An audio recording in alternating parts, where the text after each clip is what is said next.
Hey everyone, and welcome to RUBIN'S Mind Lab, where we break down the latest research into what it really means. Ever feel like you just cannot let go of a heated argument, even hours after it happened?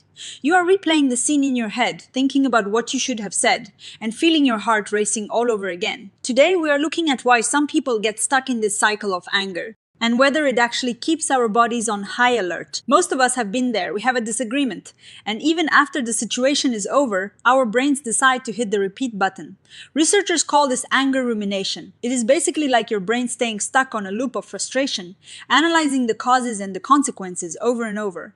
A new study wanted to see if people who naturally do this more often have a harder time cooling down, both in their heads and in their bodies. They took a group of people and split them into two camps. Those who are naturally prone to this kind of lingering anger and those who are not.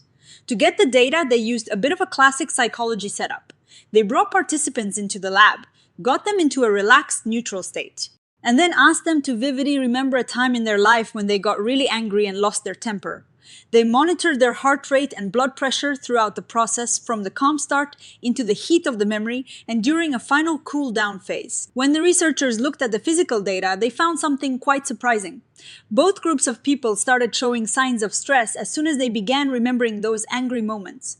Heart rates climbed and blood pressure spiked, which is exactly what you would expect when you are reliving something that made you furious.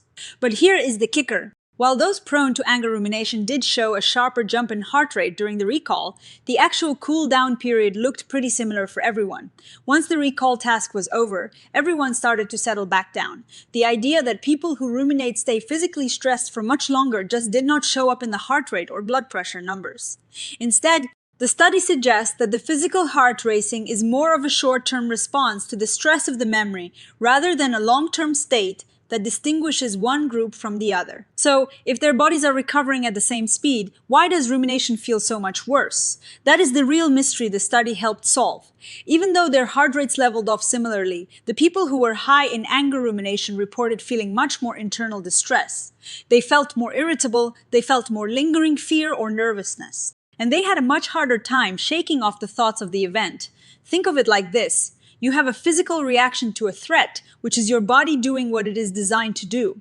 But for the people in the high rumination group, their minds were essentially keeping the fire burning long after the physical heat had started to dissipate.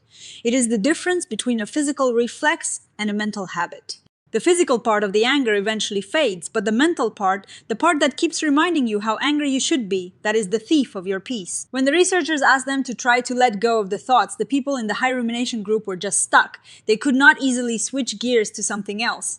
This confirms that while we often worry that anger is going to keep our blood pressure sky high forever, the real long-term impact of rumination might be much more psychological. It creates an internal environment where anger is the default setting. Now, as with any study, there are some limitations to keep in mind. The researchers point out that the recovery window they watched might have been a bit too short to catch every subtle shift in the body. If they had measured them over a longer time, maybe the results would look a bit different. Also, heart rate is just one part of the story. There are many other signals our bodies send, like heart rate variability, which might give us an even clearer picture of how our nervous systems handle stress. If we step back and think about the big picture, this tells us something really important about how we can manage our temper. If the problem is not necessarily our heart rate staying elevated, but rather our minds refusing to let go, then the solution might not be breathing exercises alone. It might be about changing how we relate to those thoughts. You cannot always stop an angry thought from popping into your head, but you can change how much weight you give it. Instead of jumping into the loop, maybe we can practice seeing that thought as just a passing cloud rather than a fact we need to investigate. Future research could dive deeper into whether techniques like mindfulness or distancing yourself from the memory could break that mental loop even faster. What do you think? Have you ever noticed that your brain wants to keep an argument alive even when your heart rate has already returned to normal? Let me know your thoughts in the comments below. If you found this useful, hit that like button and subscribe to the channel for more deep dives into how our minds work. Stay curious, and I will see you next time at the Mind Lab.